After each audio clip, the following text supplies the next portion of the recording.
آواز ایسا بسم اللہ الرحمن الرحیم والصلاة والسلام علی رسولہ الکریم وعلی آلہ وصحبہ اجمعین اما بعد۔ چند دن پہلے بھی میں نے یہ مضمون آپ کی خدمت میں پیش کیا تھا، آج دوبارہ پھر مختصر کر کے اس کو میں کہنا چاہتا ہوں۔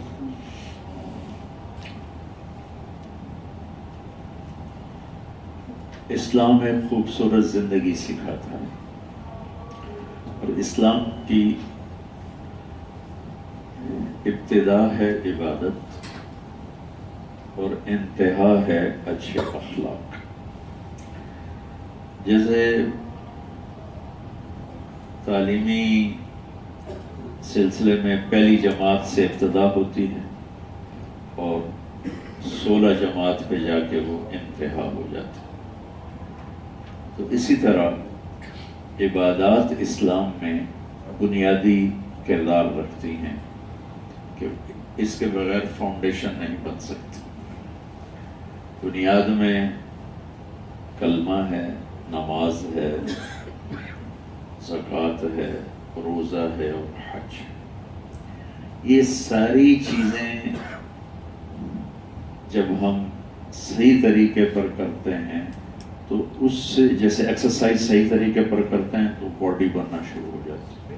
جب ہم اللہ کے ان فرائض کو صحیح طریقے پر ادا کرتے ہیں تو ہمارے اخلاق بننے شروع ہو جاتے ہیں، جس کو قرآن اشارہ کر رہا ہے۔ مثلا اگر کلمہ نہیں ہے تو اللہ ان کو انسان ہی نہیں مانتا، اولئک کالانعام، یہ جانور ہے، بل ہم اضل، جانوروں سے بھی بدتر ہیں۔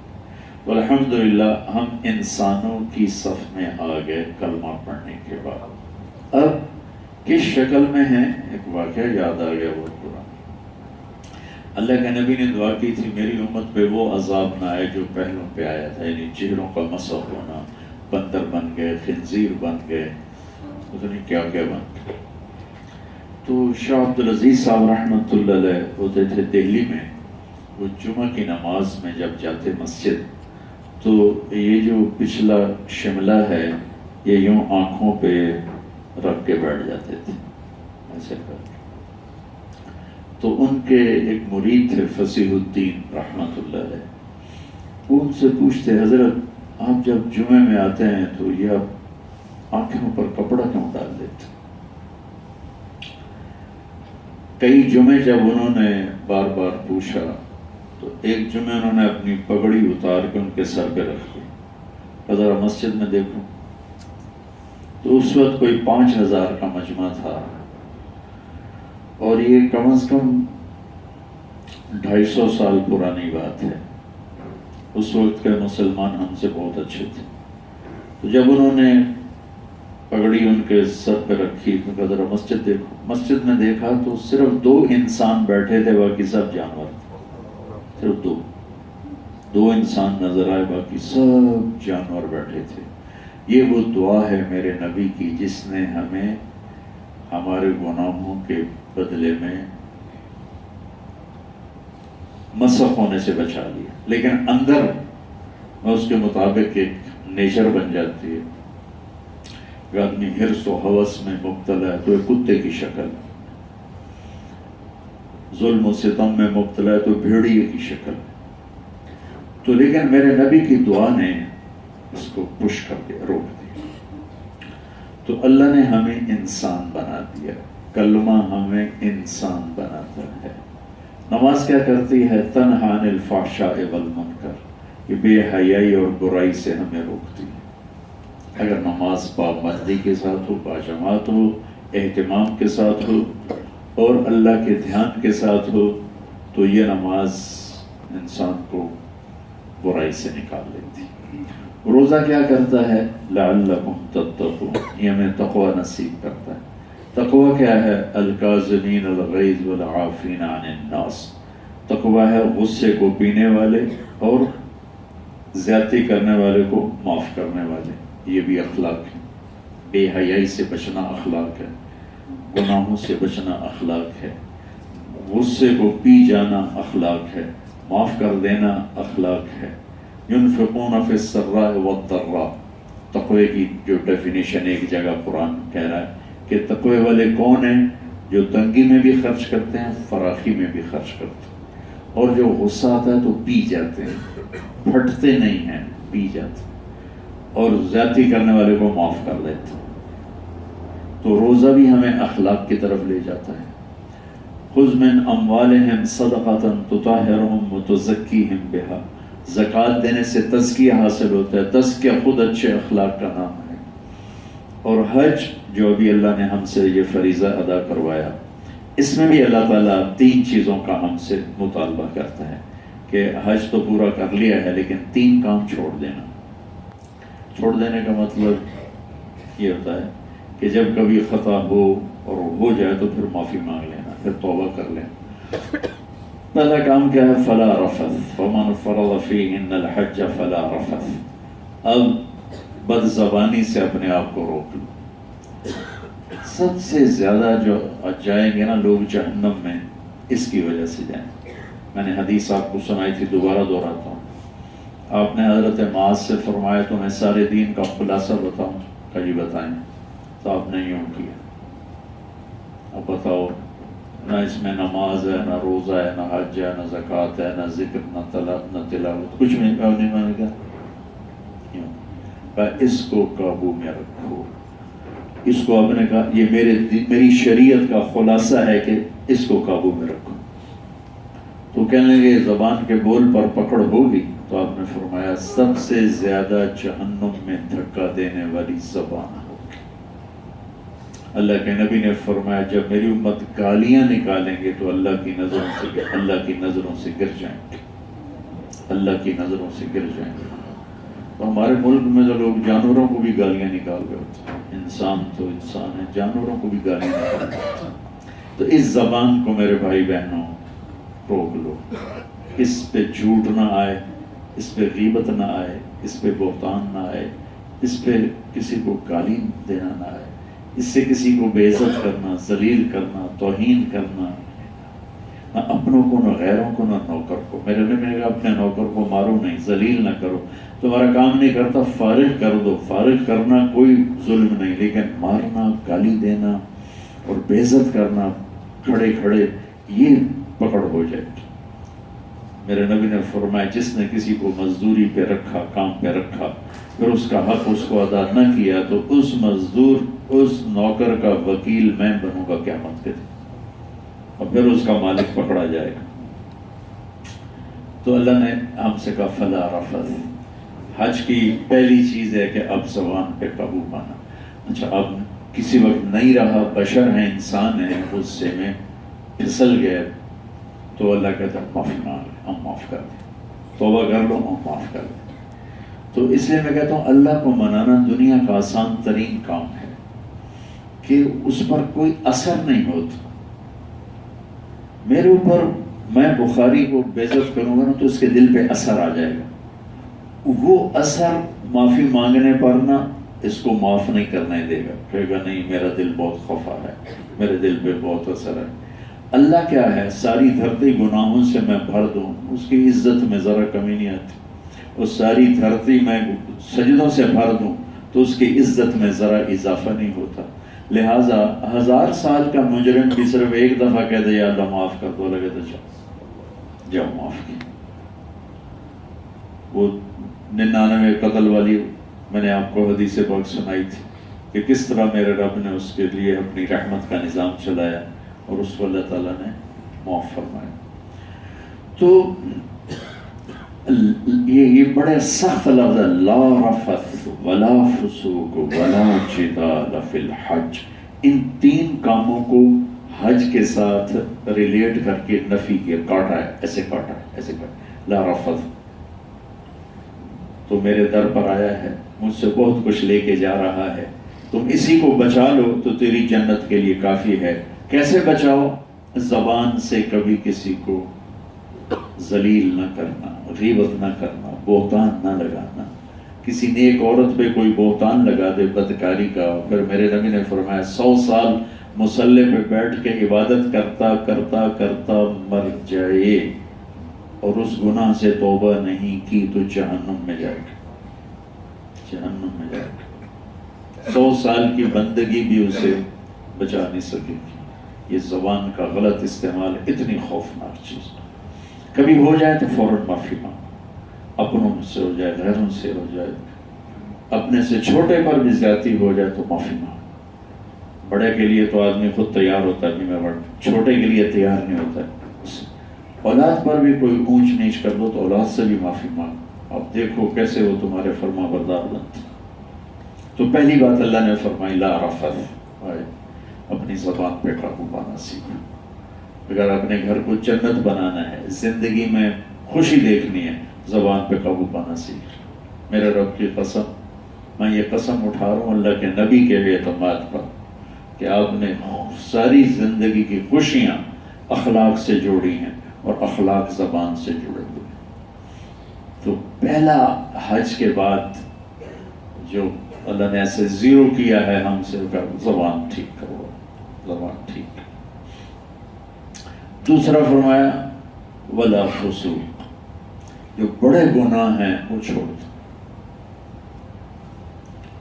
تو پھر اللہ کہتا ہم تمہارے چھوٹے گناہ نظر انداز کر دیں گے، معاف کر دیں گے۔ ویسے تو ایک روایت میں آتا ہے اذا اذنبت ذنبا فلا تنظر الى صغره انظر الى من عصيته، میرے بندے جب تو کوئی خطا کرے نا تو یہ نہ دیکھا کر کہ یہ بڑی خطا ہے یا چھوٹی خطا ہے، یہ دیکھا کر تو نے گناہ جو کیا ہے وہ کس کے سامنے تجھ سے یہ خطا ہوئی ہے، یہ دیکھا کر کہ جس کے تم نے نافرمانی کی ہے تو اگرچہ اس نے خود اپنی مہربانی سے کہا چھوٹے معاف ہیں، بڑے توبہ پہ معاف ہوں گے، ویسے نہیں ہوں۔ تو ولا فسوق۔ اچھا، اب انسان کی زندگی میں پانی کی اور ہوا کی طرح خطا شامل ہے۔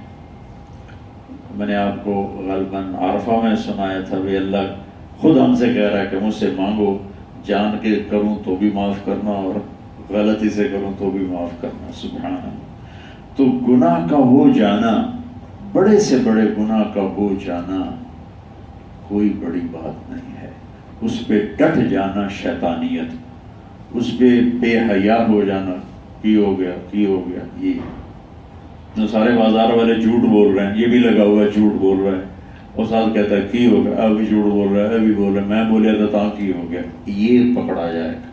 یہ ایک بھی گناہ کرے گا نا تو اس کی خیر نہیں، اور ساری دھرتی گناہوں سے بھر کے ایک آنسو بہا دے، اس کے مزے ہی مزے۔ میرے نبی نے عجب بات فرمایا کہ اگر تم سارے نیک بن جاؤ، دیکھو میری بات کو صحیح کی، میرا مطلب یہ ہرگز نہیں کہ میں گناہوں پہ شہد دے رہا ہوں، میں مایوسی سے نکالنے کی بات کر رہا ہوں،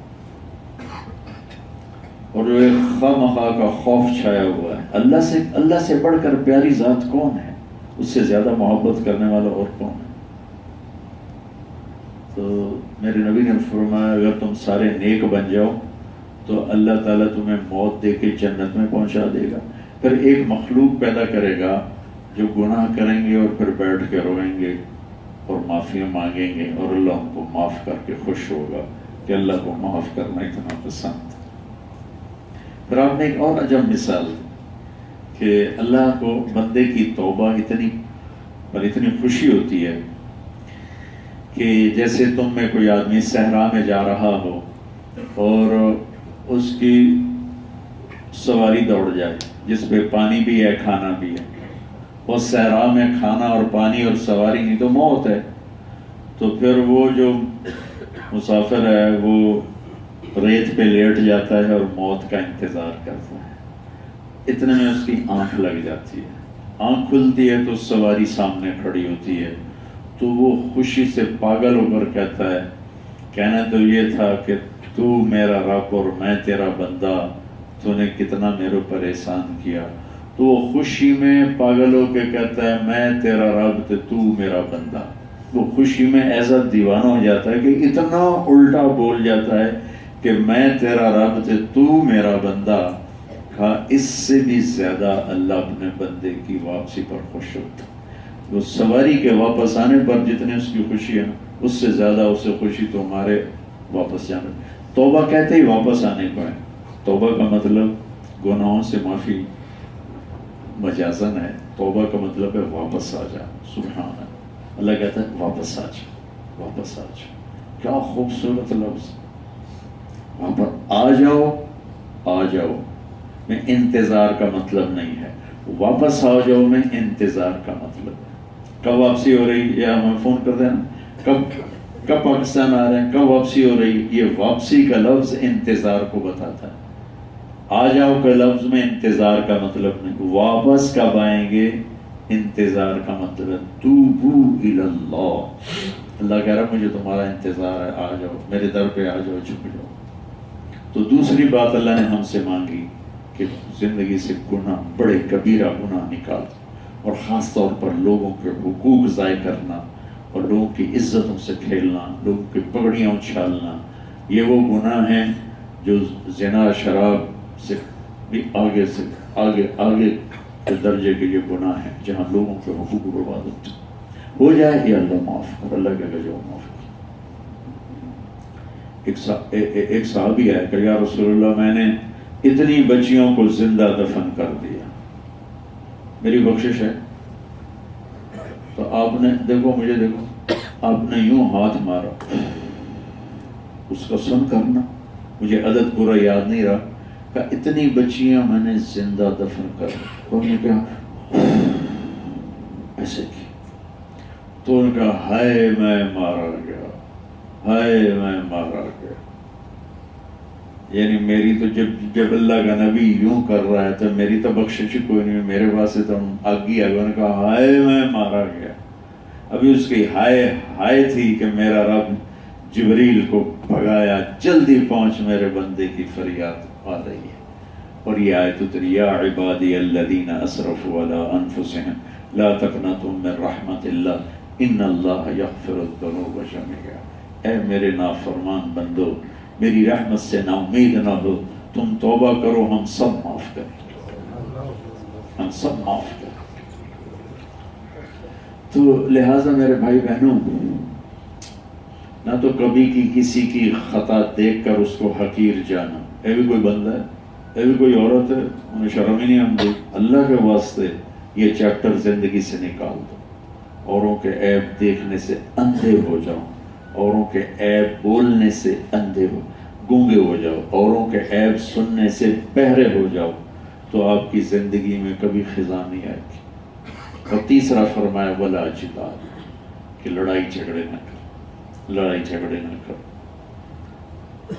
کہ لڑائی جھگڑے امت پنے کو توڑ دیتے ہیں, خاندانوں کو توڑ دیتے ہیں, نسلوں کو توڑ دیتے ہیں, اور ایسی آگ لگتی. اس لیے میرے نبی نے فرمایا تمہیں ایک عمل بتاؤں جو حج سے بھی افضل ہے, نماز سے بھی افضل ہے, روزے سے بھی افضل ہے, جہاد سے بھی افضل ہے, نفلی.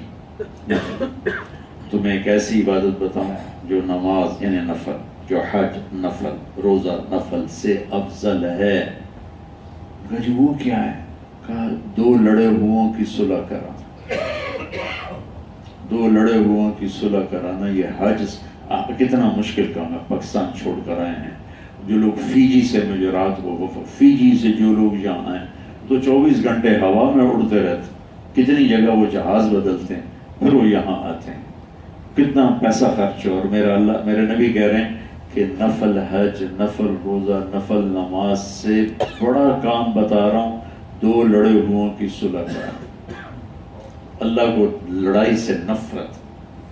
کوئی قرضہ زیادتی, آپ کے پاس کوئی جائز حقوق راستہ ہے تو جائز راستے سے اس کو حل کرو. اگر لڑائی تک بات جاتی نا تو حق چھوڑ دو.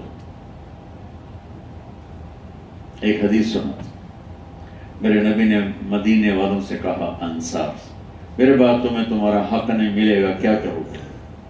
میرے بعد تمہیں تمہارا حق نہیں ملے گا, کیا کرو گے؟ کہا جی ہم تلوار اٹھائیں گے اور اپنا حق وصول کرے.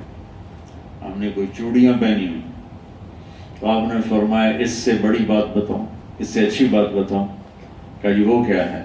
فرمایا حق کی لڑائی نہ کرنا, حق لینے کی لڑائی نہ کرنا, اور صبر کر جانا, اور حوض کوثر پہ میرے پاس آ جانا, سارے حق میں دلوا دوں. یہ وعدہ مدینے والوں سے نہیں ہے, یہ وعدہ ہر اس ایمان والے سے ہے جو اپنے حقوق چھوڑ گیا لڑائی سے بچنے کی خاطر. دفع کر, لڑائی دفع کر, چلو چھوڑ دو, ہم لڑائی نہیں کریں گے, چھوڑ دیں. اس کے وکیل بنیں گے میرے نبی, اور جس کے وکیل میرے نبی بنیں گے پھر اللہ کس کے حق میں فیصلہ کرے. تو میرے بھائی بہنوں, سارا دین ہمیں اچھا انسان دیکھنا چاہتا, اچھے اخلاق سکھاتا. ایک بات تو آپ سے یہ کرنی تھی. تو یہ آتی ہے محنت سے. اس وقت اس فضا میں آپ کے ارادے اور ہیں, ہمت اور ہے, حوصلے اور ہیں. جب آپ واپس جائیں گے تو یہ ایسے ٹائر سے ہوا نکلتی ہے نا, ایسے نکل جائیں, اور واپس انہی چیزوں پہ انسان چلا جاتا ہے جن کو وہ چھوڑ کے آیا ہوتا. تو اس اثر کو برقرار رکھنا ہے تو تبلیغ میں وقت دیتے رہیں. ہر مہینے 3 دن جائیں, 2 مہینے بعد جائیں, کچھ نہ کچھ نیک لوگوں کی صحبت اختیار کرتے رہیں گے تو پھر یہ چیز باقی رہے گی. دوسری بات آپ سے عرض کرنی تھی مدینہ سے متعلق. اللہ تعالیٰ کی بارگاہ میں 3 خطے شروع سے مقدس رہے ہیں. ایک یہ بیت اللہ مکہ, ایک مدینہ, اور ایک بیت المقدس. یہ 3 مبارک خطے ہیں. اور بیت المقدس سے لگتا ہے دروازہ ہے آسمانوں کا جو براق کو وہاں پہنچایا, وہاں سے اوپر گئے.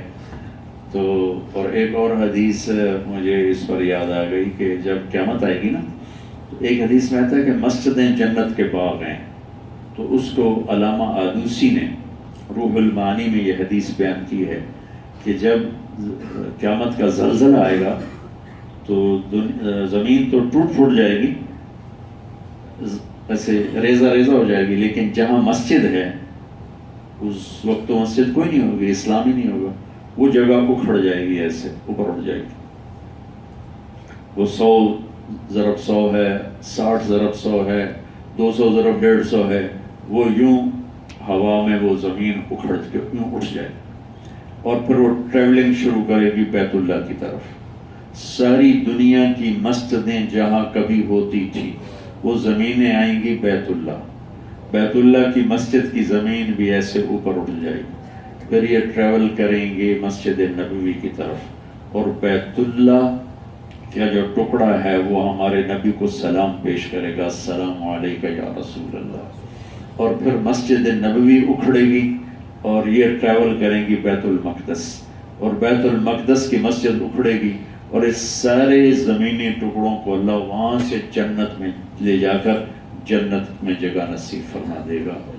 تو اس لیے مجھے خیال آتا ہے کہ آسمان کا جو دروازہ ہے نا وہ بیت المقدس سے کہیں سیدھا اوپر جاتا ہے کہ اللہ اپنے حبیب کو بھی وہاں سے اوپر لے کر گئے. تو بیت اللہ کی فضیلت اللہ نے یہاں اپنا گھر بنایا. مدینے کی فضیلت میرے نبی کو اللہ نے وہاں سلایا اور قیامت تک کے لیے اسے بابرکت بنایا.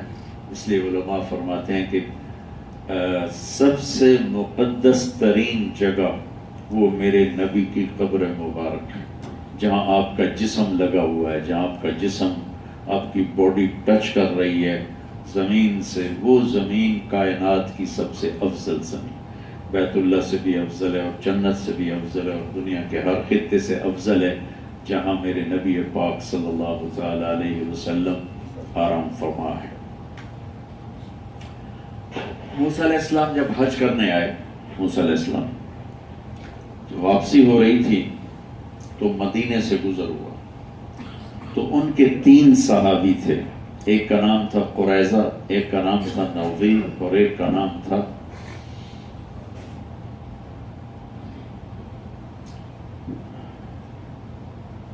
بنو نذیر, بنو قریظہ, قینقاع. انہوں نے آپس میں کہا کہ یہ وہ جگہ لگتی ہے جہاں آخری نبی آئے گا، یہ اتنا پہلے کا علم دیا ہوا ہے۔ تو ان تینوں نے حضرت موسیٰ علیہ السلام سے عرض کی کہ ہم یہاں رہ جائیں، ہمیں لگتا ہے یہ وہ جگہ ہے جہاں آخری نبی آئیں گے، تو ہماری نسلیں ان پر ایمان لائیں گی اور ان کا ساتھ دیں گے۔ تو موسیٰ علیہ السلام نے ان کو اجازت دے دی۔ تو انہوں نے، ان تینوں نے اپنی فیملیز کے ساتھ وہاں قیام کر لیا اور یوں مدینہ کی بنیاد بنی، اور نام رکھا یثرب۔ یثرب کہتے ہیں غم کو، اور یہ نام اس لیے رکھا کہ وطن چھوڑا، رشتہ دار چھوڑے، دوستیاں چھوڑی اور ایک جنگل میں ڈیرا لگایا، تو اس مناسبت سے اداسی بھی ہے، پریشانی بھی ہے یثرب۔ اور یہود کی بد مزاجی کہ ان کے بڑوں نے اس لیے اسٹے کیا کہ یہاں آخری نبی آئیں گے اور ان پر ایمان لائیں گے، اور سب سے بڑے دشمنی ہوئی تینوں کی اولاد، قینقاع بھی، نذیر بھی، قریظہ بھی، اور اوس اور خزرج سیدھے سادھے لوگ تھے، اور انہوں نے کلمہ پڑھ لیا، یہودیوں نے کلمہ نہیں پڑھا۔ تو میرے نبی نے 13 برس مکے میں کام کیا، اور 10ویں سال حضرت ابو طالب کا انتقال ہوا اور حضرت خدیجہ کا انتقال ہوا، تو اب تنہا ہوا۔ گھر میں آپ کی پروٹیکشن تھی حضرت خدیجہ، اور باہر پروٹیکشن تھی حضرت ابو طالب۔ جب دونوں کا انتقال ہو گیا، آپ تنہا ہو گئے، تو پھر آپ کو بہت دکھ دیکھنا پڑا، اور اس سے پہلے آپ کی پٹائیاں نہیں تھیں، تانے گولیاں تھے۔ ابو طالب کے انتقال کے بعد پٹائیاں شروع ہوئیں، پتھر مارنے، گھسیٹنا، زخمی کرنا، گردن میں چادر دے کے مروڑنا۔ تو اس سے پھر پریشان ہو کر اب طائف گئے کہ شاید وہ مجھے پناہ دیں، انہوں نے اس سے بھی برا سلوک کیا۔ تو پھر آپ قبائل کے پاس گئے کہ مجھے اپنے پاس لے جاؤ، مجھے اپنے پاس لے جاؤ۔ تو وہ قبائل کہتے ہیں آپ کی قوم آپ کی مخالف ہے، ہم آپ کو کیسے لے جائیں۔ تو نبوت کا 11واں سال تھا جب آپ حج کے موقع میں گشت کر رہے تھے مینا میں، تو یہ جو بڑا شیطان ہے، اس کے پہاڑ پر آپ کو 6 نوجوان ملے، رات کا وقت تھا۔ تو آپ نے فرمایا تم لوگ کہاں سے ہو؟ انہوں نے کہا ہم یثرب سے ہیں۔ آپ نے فرمایا میری بات سنو گے؟ میں اللہ کا رسول ہوں۔ وہ ایک دوسرے کو دیکھنے لگے، چونکہ یہودی آپس میں باتیں کرتے تھے کہ ایک نبی آنے والا ہے، تو کہنے لگے کہ کہیں وہی نہ ہو جو ہمیں یہودی سنا تھا۔ تو کہنے لگے سناؤ۔ تو آپ نے وَإِذْ قَالَ إِبْرَاهِيمُ رَبِّ اجْعَلْ هَٰذَا الْبَلَدَ آمِنًا وَاجْنُبْنِي وَبَنِيَّ أَن نَّعْبُدَ الْأَصْنَامَ۔ سورہ ابراہیم کا آخر پڑھ کے سنایا۔ کہنے لگے یہ تو انسانی کلام نہیں ہے، یہ وہی نبی ہے۔ وہ 6 کے 6 مسلمان ہو گئے۔ ابو الحسن بن تیہان، عبداللہ بن رواحہ، اسعد بن زرارہ، سعد بن الربیع، نعمان بن حارثہ اور عبادہ بن صامت، یہ 6 لوگ تھے جو وہاں کلمہ پڑھ گئے۔ آپ اتنے خوش ہوئے، اتنا خوش ہوئے۔ نہیں وہ نہیں۔ انہوں نے کہا ہم اگلے سال آئیں۔ اگلے سال ان میں سے 5 آئے اور 7 اور آئے، تو انہوں نے جھک کے بیعت کی آپ کے ہاتھ پر اور کہا اگلے سال آئیں گے۔ تو نبوت کے 13ویں سال 72 آدمی آئے، تو زیادہ مدینہ سے، لیکن 72 جن کے اندر اسلام کا بیج پڑ چکا تھا۔ 70 مرد، 2 عورتیں، ام منیع، ام عمارہ، یہ دو خواتین اور 70۔ تو پھر وہاں اب جو ہمارا تو وہ راستہ نہیں تھا، وہاں ایک چھوٹی سی مسجد بنی نظر آتی ہے، یہاں یہ حضرات جمع ہوئے۔ یہ پہاڑوں میں گھری ہوئی جگہ تھی، یہاں یہ رات کو جمع ہوئے، اور حضرت عباس صاحب کے چچا ساتھ تھے۔ آپ نے ان سے بیعت لی، بیعت لینے کی بات چلی اور اسلام قبول کیا سب نے۔ تو حضرت عباس نے کہا کہ اگر اس کو لے جاؤ گے تو سارا عرب تمہارا مخالف ہو جائے گا، اگر ہمت ہے تو لے جاؤ، عرب کی مخالفت لے سکتے ہو تو لے جاؤ۔ وہ کہنے لگے ہم نے کوئی چوڑیاں پہنی ہوئی ہیں، ہم بھی تلواروں کے سائے میں پروان چڑھے ہیں، کوئی پرواہ نہیں۔ تو ان کا یا رسول اللہ بیعت فرمائیں۔ جب آپ بیعت کرنے لگے تو ایک انصاری صحابی کھڑے ہو گئے، ان کا نام بھی عباس تھا۔ وہ کہنے لگے ڈرو ڈرو ڈرو، یہ آدمی یہاں اپنی قوم میں ہے، وہ اس کی حفاظت کر رہے ہیں، تم اس کو لے جاؤ گے تو یہ یاد رکھنا عرب تم پر ٹوٹے گا، تمہارے بچے یتیم ہوں گے، تمہاری بیویاں بیوہ ہوں گی، تمہارے باغ کھیتیاں اجڑ جائیں گے، اگر یہ منظور ہے تو لے جاؤ ورنہ چھوڑ دو۔ تو ابو الحسن بن تیہان کہنے لگے یا رسول اللہ، یہ جو ہمیں ڈرا رہا ہے کہ یہ ہوگا یہ ہوگا یہ ہوگا، اگر یہ ہو جائے تو ہمیں اب ملے گا کیا؟ آپ نے کہا تمہیں جنت ملے گی۔ کہنے کہ پھر تو سودا ہی سستا ہے، اب ہاتھ بڑھائیں ہم بیعت کرتے ہیں۔ تو ابو الحسن بن تیہان نے سب سے پہلے آپ کے ہاتھ پر بیعت کی، یا برا بن معروف، ان دونوں کے نامات، اور عورتیں آگے بڑھی ہاتھ دینے کے لیے، آپ نے کہا بس تمہاری بیعت زبانی ہی کافی ہے۔ تو پھر انہوں نے کہا کہ یا رسول اللہ اب آپ ہمارے پاس مدینہ تشریف لائیں، تو آپ نے فرمایا جب اللہ اجازت دے گا میں آؤں گا۔ تو پھر ابو الحسن کھڑے ہوئے کہ یا رسول اللہ ایک بات آج واضح ہو جائے۔ آپ نے کہا کیا؟ کہ کل اللہ آپ کو فتح دے اور آپ کے جھنڈے گڑ جائیں، پھر آپ ہمارا شہر چھوڑ کے مکہ واپس تو نہیں آئیں گے نا؟ تو آپ نے مسکرا کے فرمایا میں اللہ کا رسول ہوں، تمہیں بول دے چکا ہوں، اب میرا جینا بھی تمہارے ساتھ ہوگا اور میرا مرنا بھی تمہارے ساتھ ہوگا۔ اور یہ بات پھر ٹھیک ہے، پھر ٹھیک ہے، ہمیں سودا منظور ہے۔ جب مکہ فتح ہوا نا 8 ہجری میں، تو آپ نا صفا پہاڑ پہ چڑھ کے اپنے لمبی دعا شروع کی۔ وہ اتنی لمبی ہو گئی کہ مدینے والے آپس میں کہنے لگے لو بھائی اللہ کے نبی تو ہمارے ہاتھ سے گئے، ان کو وطن کی محبت نے گھیر لیا، اب یہ مدینے نہیں جاتے۔ تو جبریل آ گئے کہ یا رسول اللہ آپ کے مدینے کے صحابہ بدگمان ہو رہے ہیں اور پریشان ہو رہے ہیں آپ کی لمبی دعا سے۔ تو آپ نے ایک دم ایسے ہاتھ نیچے کر کے کہا یا معاشر الانصار ما اسمی اذن، اے مدینے کے صحابہ تم جانتے نہیں ہو میں کون ہوں، میں اللہ کا رسول ہوں، میں تمہیں بول دے چکا ہوں، میں مروں گا تمہارے ساتھ، میں جیوں گا تمہارے ساتھ۔ تو سارے مدینے والے رونے لگے کہ یا رسول اللہ یہ بدگمانی آپ کے عشق کی ہو، جو عشق بھی بدگمان کر دیتا ہے، یا رسول اللہ یہ بدگمانی آپ کی محبت میں تھی، ویسے نہیں تھی۔ آپ نے کہا بالکل ٹھیک ہے، اللہ رسول تمہارے عذر کو قبول کرتے ہیں۔ تو پھر نبوت کے 14ویں سال محرم کا مہینہ شروع ہوا تو آپ نے ہجرت کی اجازت دے دی، تو اکا دکا لوگ نکلنے لگے۔ ابو بکر نے اجازت مانگی تو آپ نے فرمایا نہیں تمہیں اجازت نہیں۔ تو کہا کیا میں آپ کے ساتھ جاؤں گا؟ کہا ہاں آپ میرے ساتھ جائیں۔ تو ابو بکر رضی اللہ عنہ خوشی سے بہت روئے۔ تو یہ 27 صفر نبوت کا 14واں سال، اور 622 عیسوی اور ستمبر کا مہینہ تھا جب آپ جمعہ کی رات نکلے ہجرت کے لیے۔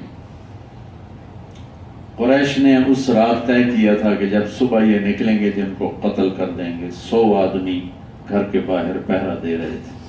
عربوں میں اتنی جہالت کے باوجود یہ عجب اخلاق تھا کہ گھر کے اندر گھس کے حملہ نہیں کرتے تھے کہ عورتیں بچے ڈر جائیں گے۔ عورتوں اور بچوں کی عزت اور ناموس اس حد تک ذہنوں میں تھی کہ وہ دشمن باہر آتا تھا تو اٹیک کرتے تھے، گھر کے اندر اٹیک نہیں کرتے تھے۔ تو آپ نے علی کو لٹایا اپنے بستر پر اور باہر نکلے، ریت اٹھا کے یوں پھینکی، وہ سارے اندھے ہو گئے اور آپ ان کے بیچ سے نکل گئے۔ شیطان نے نعرہ لگا اور نکل گئے نکل گئے۔ تو انہوں نے ایسے آنکھیں مل کے دیکھا تو وہ حضرت علی صحن میں نظر آ رہے ہیں۔ انہوں نے چادر اوپر لے لی کہ پہچانا نہ جاؤ۔ تو انہوں نے نا پتھر مارے حضرت علی، وہ پتھر پڑے، حضرت علی ہائے کریں۔ صبح جب وہ اٹھے تو انہوں نے پکڑ کے پٹائی شروع کر دی، کدھر ہے؟ تو مجھے کیا خبر، میں تو اندر لیٹا ہوں، تم باہر سے. تو آپس میں پھر کہنے لگے ہمیں تو رات کو شک پڑ گیا تھا کہ یہ محمد نہیں ہے، چونکہ اس کو تو جتنے پتھر مارتے تھے وہ ہائے نہیں کرتا تھا، یہ ہر پتھر پہ ہائے کرتا تھا. تو ہمیں شک تو رات کو ہی پڑ گیا تھا، پر ہماری کمبختی، ہم نے اس کا نوٹس ہی نہ لیا. تو پھر ابوبکر صدیق رضی اللہ تعالیٰ عنہ آپ کو لے کے چلے. یہ مدینہ اور یہ غار ثور اپوزٹ کہ یا رسول اللہ ایک غار میں نے تلاش کیا ہوا ہے، اس میں ہم جا کے چھپ جاتے ہیں، جب ہماری تلاش ٹھنڈی پڑ جائے گی پھر ہم سفر شروع کریں. ٹھیک. تو آپ نا پنجوں کے بل چل رہے تھے، پنجوں کے بل. پورا پاؤں نہیں رکھ رہے تھے کہ کھوجی کہیں پاؤں کا نشان دیکھتے دیکھتے پیچھے نہ آ جائے. یہ ہمارے بچپن میں کھوجی ہوتے تھے جو کوئی کئی میل چور کے پاؤں پر چلتے چلتے چلتے پہنچ جاتے تھے.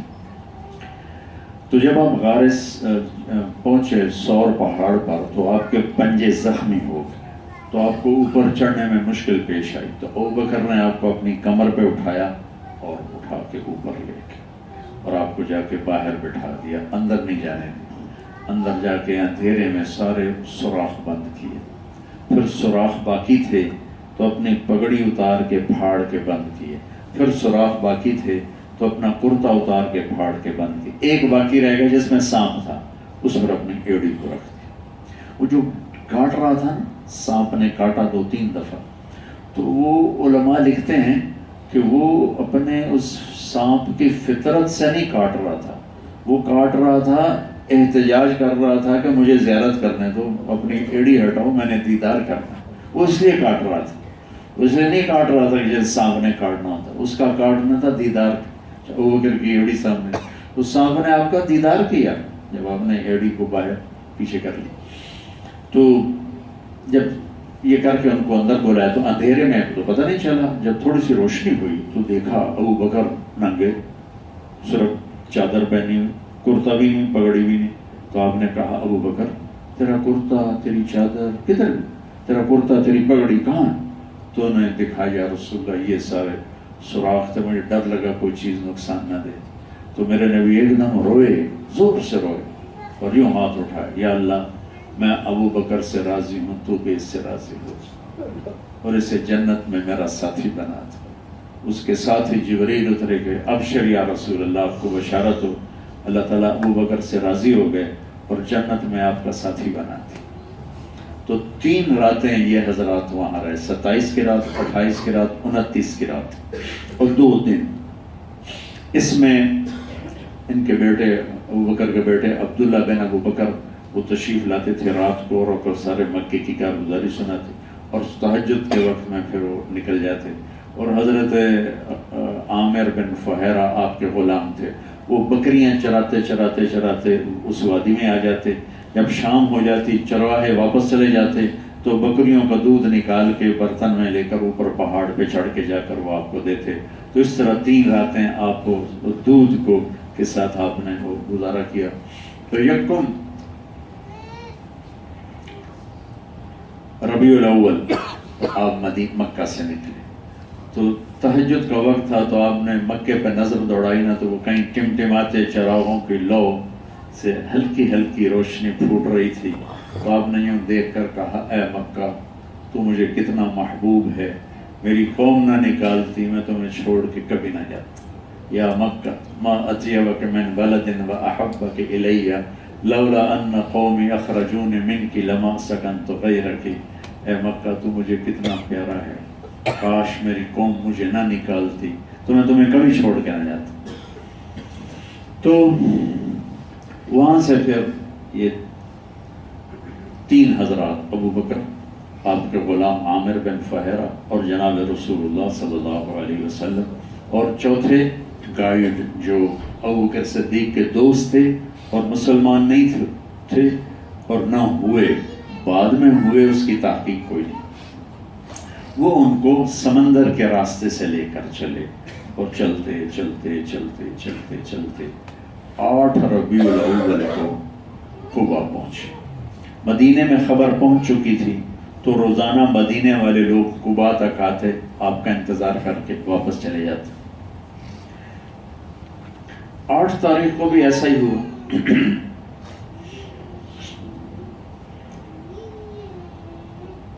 واپس چلے گئے. یہود کا علم دیکھو اور بد نصیبی دیکھو. بنو قینقاع کا ایک یہودی اپنے گھر کی چھت پہ چڑھا تو اس نے قبا سے دور غبار اڑتے دیکھا. غبار کون آ رہا ہے یہ نہیں پتا, صرف غبار. اتنا علم تھا ان کے پاس, اس نے منہ مدینے کی طرف کر کے نعرہ لگایا, یثرب والو تمہارا نبی آ گیا, صرف غبار دیکھ کر. اتنا ان کے پاس علم تھا اور پھر بھی ایمان نہیں لائے. ضد, ہٹ دھرمی, حسد اور مال کی ہوس نے اندھا کر دیا. تو نے نعرہ لگایا تو پھر مدینے والوں نے دوڑ لگائی. جب دوڑتے دوڑتے پہنچے تو اس وقت اللہ کے نبی چٹان کے نیچے بیٹھے تھے تو تھوڑا سایہ تھا اور ابوبکر کھڑے تھے. اب انہوں نے دیکھا تو کسی کو نہیں, وہ اسیس کرنے لگے کہ ان میں اللہ کا رسول کون ہے. تو ابوبکر کی داڑھی سفید ہو گئی تھی اور ہمارے نبی کی داڑھی سیاہ کالی تھی. تو انہوں نے گیس کیا کہ یہ جو سفید داڑھی والا ہے نا یہ رسول ہے اور یہ ابوبکر ہے کالی داڑھی والا. تو کسی نے ہمارے نبی سے مصافحہ نہیں کیا, سارے ابوبکر سے مصافحہ کر. انہوں نے بھی نہیں بتایا کہ میں نہیں ہوں, یہ ہیں, کہ اپنے نبی کو جتنا اس حدیث کو میں سمجھتا ہوں آپ نہیں سمجھ سکتے. کہ مسافر کر کر کر کر میرا موٹا لے گیا تاویاں دن بڑا متکبر ہے, صرف امیرانوں ملتا ہے غریبانوں ملتا ہی نہیں. میرے مستقل درد پڑ گیا کیونکہ ہمیں سلیقہ ہی نہیں ہے کہ کوئی وقت دیکھو, کوئی ٹائم دیکھو. پھر 3 گھنٹے میں نے بیان کیا 4 نوشہرہ اور مجھے پیشاب زبردست آیا. میں ممبر سے اترا, ساتھ ہی ٹوائلٹ تھے. میں ٹوائلٹ جا, پیچھے سے ایک پٹھان بھاگتا ہوا آ کے مجھے پکڑ کے یوں, مولانا صاحب, وہ میں گیا اتنے ہی پیشاب نکل جائے گا. تو ہمارے لوگوں کو سلیقہ ہی نہیں بھائی, ملنے کا کیا طریقہ ہے, کیا ٹائم ہے. بے ٹائمہ کرتے ہیں, پھر اگلا ریئیکشن پہ دکھائے تو کہتے ہیں بڑا متکبر. تو آپ نے بتایا نہیں کہ میں نبی نہیں ہوں, بڑی مسافر. اور جب وہاں سورج تھوڑا آگے آیا تو چٹان کا سایہ ختم ہو گیا تو صدیق نے آگے بڑھ کے چادر آپ کے اوپر پھیلا دی نا. پھر لوگوں کو پتہ چلا تھا سارے مسافر ہی غلط ہو گئے, نبی تو یہ بیٹھے. تو پھر آپ نے وہاں 2 ہفتے قیام فرمایا اور مسجد قباء بنائی. اور 22 سپٹمبر اور 22 ربیع الاول 22 ربیع الاول کو ستمبر کی کچھ سم تھنگ تاریخ تھی, آپ مدینے میں انٹر ہوئے. تو مدینے والوں نے آپ کی اونٹنی کو گھیرے میں لیا ہوا تھا, 500 مسلح نوجوان. اور بنو سالم کے محلے میں پہنچے تو وہاں جمعے کی نماز پڑھائی آپ.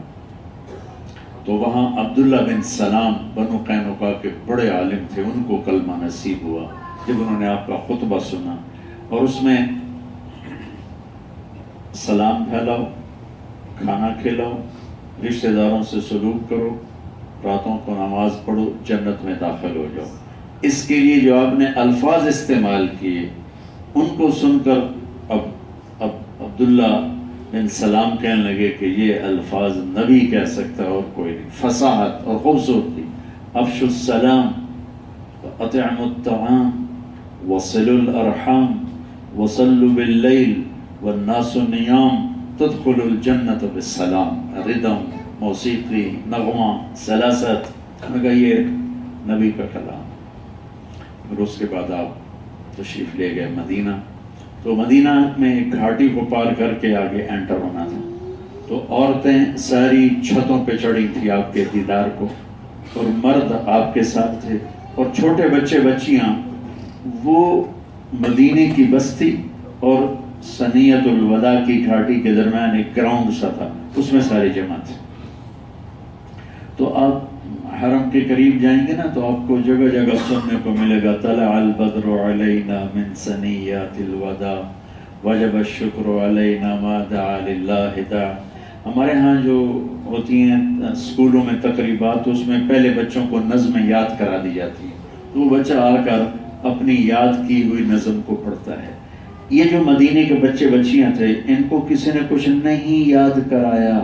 ہوا کیا، جب آدمی نیچے سے اوپر جاتا ہے تو سب سے پہلے چہرہ نظر آتا ہے، تو میرے نبی کی اونٹنی نیچے سے اوپر جا رہی ہے تو پہلے اونٹنی کا سر سامنے آیا، پھر جب وہ چڑھائی کراس کر کے اور پیک پر پہنچی تو پیچھے سے میرے نبی کا چہرہ مبارک ایسے سامنے آیا۔ جو ہی چہرہ سامنے آیا تو تمام بچوں کے منہ سے خود بخود نکلا طلع البدر علینا من ثنیات الوداع، وہ 14ویں کا چاند چڑھ آیا مدینے کی گھاٹی پر۔ اللہ اکبر،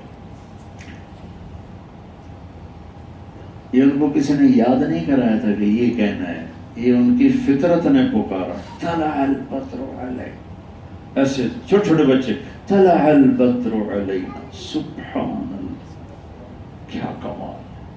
ساری دنیا کی شاعری یہاں آ کے گھٹنے ٹیک دیتی ہے، چھوٹے چھوٹے بچیوں نے جو کہا طلع البدر علینا من ثنیات الوداع، وہ آ گیا 14ویں کا چاند مدینے کے افق پہ نمودار ہو گیا۔ وجب الشکر علینا ما دعا للہ دعا، ہم پہ اللہ کا شکر واجب ہو گیا جب تک اللہ کا نام زندہ رہے گا۔ ایھا المبعوث فینا جئت بالامر المطاع، یا رسول اللہ یہاں آپ کی مانی جائے گی، مکہ نہیں ہے کہ آپ کی مخالفت ہو۔ جئت شرفت المدینہ مرحبا بک یا خیر داع، دیا ہم سب آپ کا استقبال۔ آپ اتنا خوش ہوئے ان بچیوں کے نغمے سے کہ آپ کے چہرے کا رنگ ایسے تمتمانے لگا، اور اب سارے ساتھ ساتھ یا رسول اللہ ہمارے پاس، یا رسول اللہ ہمارے پاس، یا رسول اللہ ہمارے پاس۔ جو بڑے بڑے سردار تھے قبیلوں کے، آپ کی تمنا تھی اپنے پردادا کی والدہ کے محلے میں جانے کی۔ آپ کے پردادا عبدالمطلب تھے، آپ کے دادا، دادا آپ کے دادا جو عبدالمطلب تھے، ان کی ماں تھی بنو عبد الاشہل سے، بنو نجار سے۔ تو اللہ کے نبی چاہتے تھے کہ میں اپنی جو پردادی ہے نا اس کے محلے میں قیام کروں، لیکن زبان سے کہتے تو دوسروں کی دل آزاری تھی، لہٰذا جب آپ مدینے میں انٹر ہوئے اور لوگوں نے مطالبے شروع کیے تو آپ نے اونٹنی کی رسی چھوڑ دی، کہا بھائی انہا مأمورہ، دیکھو یہ میں چھوڑ رہا ہوں، یہ وہیں جائے گی جہاں میرے اللہ کا امر ہے۔ تو چلتے چلتے چلتے ایک کھلی جگہ تھی، وہاں جا کے بیٹھ گئے، کھلی، کسی کی کوئی آبادی نہیں تھی، کھلی جگہ۔ آپ نے کہا بھائی یہ جگہ ہماری مسجد بنے گی، یہ کس کی زمین ہے؟ تو 2 یتیم بچے تھے اور ان کے گارڈین تھے اسد بن زرارہ۔ ان نے کہا یا رسول اللہ ہم گفٹ کرتے ہیں۔ آپ نے فرمایا یتیم کا مال ہے، گفٹ نہیں ہو سکتا، قیمت لگوا۔ کہا یا رسول اللہ ٹھیک ہے، جو قیمت لگے گی اس سے کم پر دیں گے کہ مسجد بننے کی۔ آپ نے کہا ٹھیک ہے، تو اس کی قیمت لگی 7 دینار، 7 دینار اس کی قیمت لگی۔ تو آپ نے فرمایا کہ 7 دینار قیمت لگی ہے، میں 10 دینار دوں گا۔ آپ نے 10 دینار دے کر وہ جگہ خریدی۔ اس کے بعد اونٹنی کھڑی ہوئی تو وہ ایسے دیکھنے لگی جیسے پہچان رہی ہو کسی، جب میں آپ کو ایسے دیکھنا شروع کروں کہ بھائی اکمل کہاں بیٹھا ہوا ہے، لوگ زیادہ ہیں تو اچھا یہ بیٹھا ہوا، تو وہ اونٹنی نا یوں ایسے کرتے کرتے کرتے کرتے کرتے کرتے جب بنو عبد الاشہل کے محلے پہ نظر پڑی تو ادھر اٹھ کے چلنا شروع کر، اور جا کر ان کے محلے میں بیٹھ گئی جہاں میرے نبی کی پردادی حضرت سلمہ جس خاندان سے تھی، وہاں جا کے بیٹھ گئی۔ تو اس طرح میرے بھائیوں یہ بستی مدینہ میرے نبی کا گھر بنا، میرے نبی کا مقبرہ بنا، میرے نبی کی آرام گاہ بنا۔ 70,000 فرشتہ صبح آتا ہے اور شام تک درود و سلام پڑھتا ہے، اور پھر وہ چلا جاتا ہے اور شام کو 70,000 فرشتہ آتا ہے اور صبح تک درود و سلام پڑھتا ہے۔ جتنے دن بھی اللہ وہاں رہنے کا موقع دے، درود شریف کی کثرت ہو، زیادہ وقت مسجد میں بیٹھا جائے، اور مدینے کا سب سے بڑا ذکر درود پاک، سب سے بڑا ذکر درود پاک۔ اور سلام پیش کیا جائے.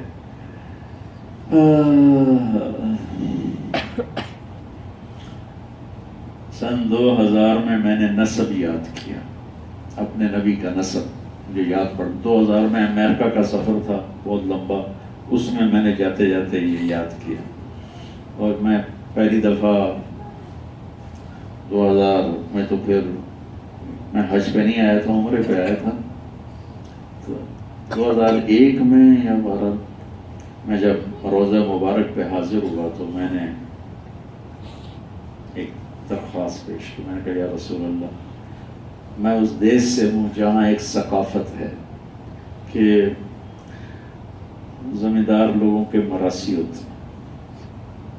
ان کو مراسی بھی کہتے ہیں، پنڈ بھی کہتے ہیں، نٹ بھی کہتے ہیں، ڈوم بھی کہتے ہیں، پیرنا بھی کہتے ہیں، میر عالم بھی کہتے ہیں. یہ سب ایک ہی قوم کے نام ہیں، تھوڑے تھوڑے میں فرق ہے. ان سب کا ایک ہی کام ہوتا ہے، جھوٹی سچی تعریفیں کر کے اپنے خیرات لینا. میں نے ایک سنایا بھی تھا اپنے مراسی کا قصہ، جس کو میں نے نوکری لگوایا تو پھر وہ واپس آ گیا تھا.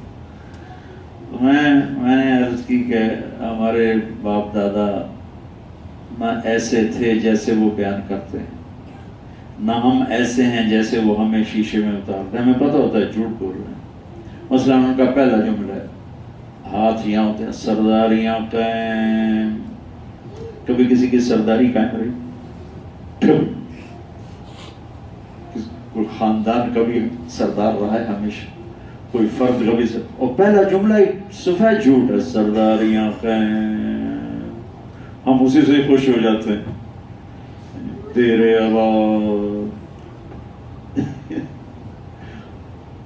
میں نے اس ثقافت کو جب سے یہ تاثر میرا بنا ادھر میں نے اور زندہ کر دی. میرے پاس مراسی آتے ہیں ہمارے پرانے، میں سب کو دیتا ہوں جتنا میرے پاس ہوتا. ان کی بچیوں کی شادی آ جائے کرواتا ہوں، علاج ہو کرواتا ہوں، آپریشن ہو کرواتا ہوں، گھر کی چھت گر گئی ہے ڈلوا کے دیتا ہوں. جب تک میری ہمت ہوتی نہیں ہوتی تو معافی مانگ لیتا. تو میں نے کہا یا رسول اللہ، ہمارے پنجاب کی یہ تہذیب ہے، سندھ میں اتنی نہیں ہے، سرحد میں تو ہے ہی نہیں بالکل، اور نہ ہی بلوچستان میں ہے.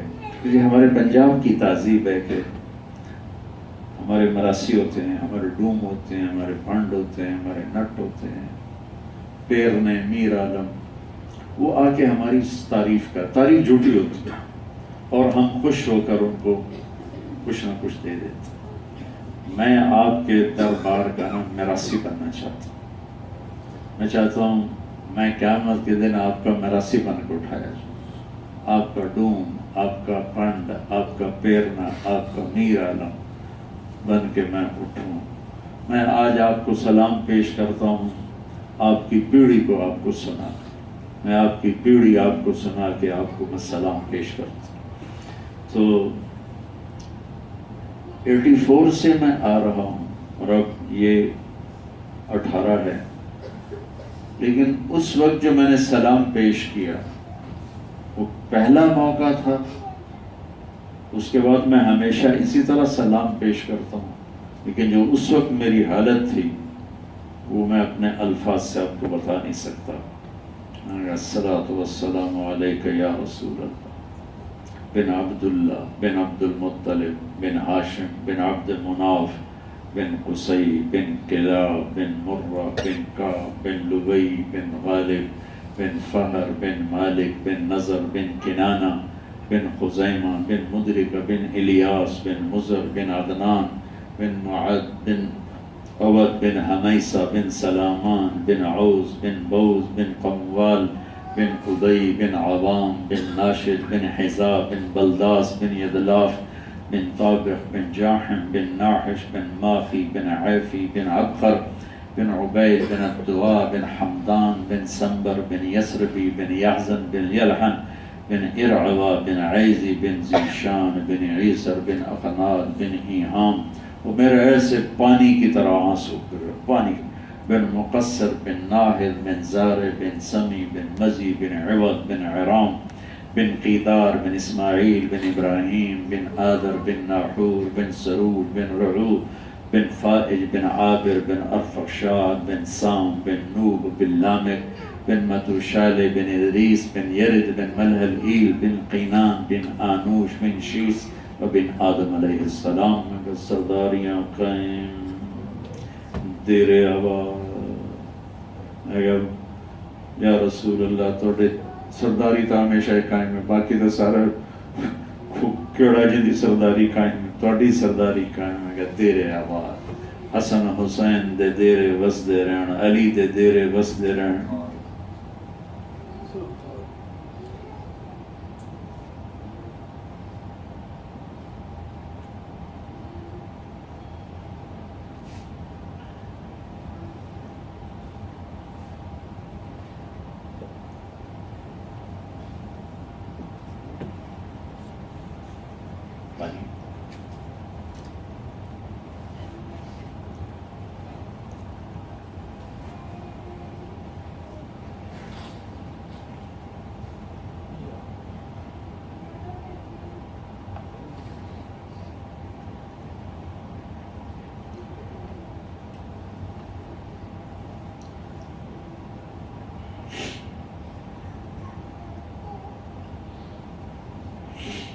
اس کے بعد سے پھر میں جب بھی حاضری دیتا ہوں میں سلام اسی طرح پیش کرتا ہوں.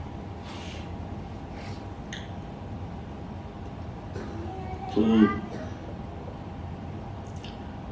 آپ تشریف لے جا رہے ہیں، میں ابھی جمعہ پڑھ کے نکل جاؤں گا، میری پھر وہیں سے واپسی ہو جائے گی. جو وقت آپ کے ساتھ گزرا اس میں میرے بول میں کسی بھائی کو کوئی یا کسی مستورات میں سے کسی خاتون کو کوئی بات بری لگی ہو تو مجھے اللہ کے لیے معاف فرما دیں، اور کوئی پسند آئی ہو تو اسے اللہ سے مانگ کر اپنی زندگی میں لانے کی کوشش فرما دیں. کیا میرے کہنے سے اگر آپ کسی عمل پر آتے ہیں تو میری کمائی ہے. شہرت کے بعد اخلاص کا دعویٰ کرنا بڑا مشکل کام. جہاں آپ بیٹھے ہو نا یہاں اخلاص ہی اخلاص. جب یہاں بیٹھا جاتا ہے نا تو پھر پتہ نہیں ہے یا نہیں ہے، یہ موت پہ ہی پتہ چلے گا، اس سے پہلے کچھ نہیں کہا جا سکتا کہ یہ سب کچھ کس لیے تھا. تو آپ سب بھائی بہنوں سے گزارش ہے، دعا کی درخواست ہے، آپ مدینے تشریف لے جائیں، زیادہ وقت مسجد میں گزاریں، روزانہ حاضری ہو جائے تو بڑی اچھی بات ہے. اور رش ہوتا ہے، قریب جانا ضروری نہیں ہے، جتنا قریب جا سکیں جا کے پیچھے کھڑے ہو کے سلام پیش کر کے آ جائیں، کیونکہ مسجد میں جہاں کھڑے ہو کے آپ سلام پیش کریں پہنچتا ہے. وہاں رش کی وجہ سے پولیس بھی نہیں کھڑا ہونے دیتی، وہ بھی ٹھیک کرتے ہیں کہ پھر اگر کھڑے رہیں تو سب کو وہاں پورا وہ رش ہو جاتا ہے. جی چاہتا ہے کچھ دیر کھڑا ہوا جائے تو بہتر ہے جہاں رش شروع ہو رہا اس سے پیچھے کھڑے ہو جائیں، کسی ستون کے پیچھے کھڑے ہو کے اپنے ٹکڑے سنا دیں اللہ کے نبی کو، تو وہ انشاءاللہ میرا اللہ آپ کو سناتا ہے، آپ سنتے ہیں، آپ امت کے سلام کا جواب دیتے ہیں. ایک واقعہ سنا کے نماز پڑھتے ہیں. ایک بدو آیا آپ کی قبر مبارک پر، یہ پہلی صدی کی بات. علامہ عتبی رحمۃ اللہ علیہ قبر پر بیٹھے ہوئے قرآن پڑھ رہے ہیں.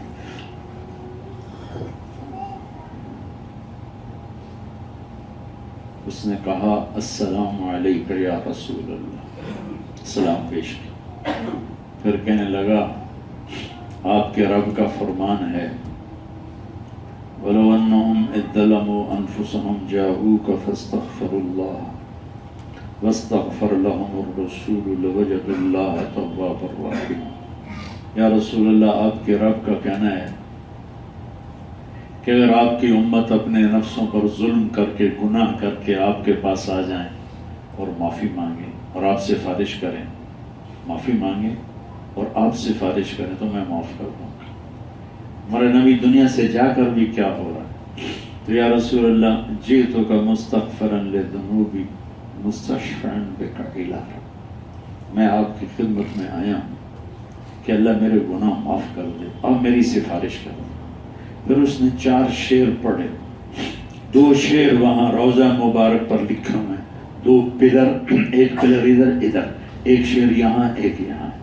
یا خیر من دفنت فی القاع اعظمہ فطاب من طیبہن القاع والاکم، اے وہ ذات جس کے قبر میں جانے سے زمین کا اندر بھی خوشبودار ہوگی اور باہر بھی خوشبودار ہوگی.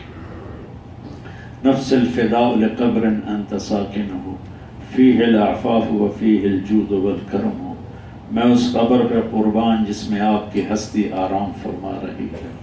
انت الشفیع الذی ترجى شفاعتہ علی الصراط اذا ما زلت القدم، پل صراط میں نہیں پار کر سکوں گا، آپ کی سفارش ہوگی تو پار ہوگا ورنہ نہیں ہوگا. وصاحباک لا انساہما ابدا منی السلام علیکم وما جرى القلم، اور آپ کے ساتھ ساتھ ابو بکر اور عمر کو بھی میرا سلام پہنچے جب تک قلم والے قلم چلاتے رہیں. اور یہ کہہ کر اس نے رونا شروع کیا اور آنسو پوچھتا ہوا باہر نکل گیا. عتبی فرماتے ہیں کہ مجھے ایک دم نیند آ گئی، بیٹھ گئی، دیکھا تو خواب میں اللہ کے نبی تشریف لا رہے ہیں. فرما رہے ہیں عتبی اٹھو، میرے امتی کو جا کے بشارت دو، تیری فریادیں پہنچ گئی اور تیری بخشش ہو گئی. تو جتنے دکھڑے سنا سکتے ہیں سنائیں اپنے نبی کو. اللہ سے مانگنا تو اللہ سے ہے. وَإِذَا سَأَلْتَ فَاسْأَلِ اللَّهِ وَإِذَا اسْتَعَنْتَ فَاسْتَعِنْ بِاللَّهِ، مانگنا صرف اللہ سے. سفارش کروائیں یا میری سفارش فرماتا، میری شفاعت فرماتا. تو اللہ تعالیٰ ہمارا یہاں کا رہنا بھی قبول فرمائے اور وہاں کا رہنا بھی قبول فرمائے. اذان دو.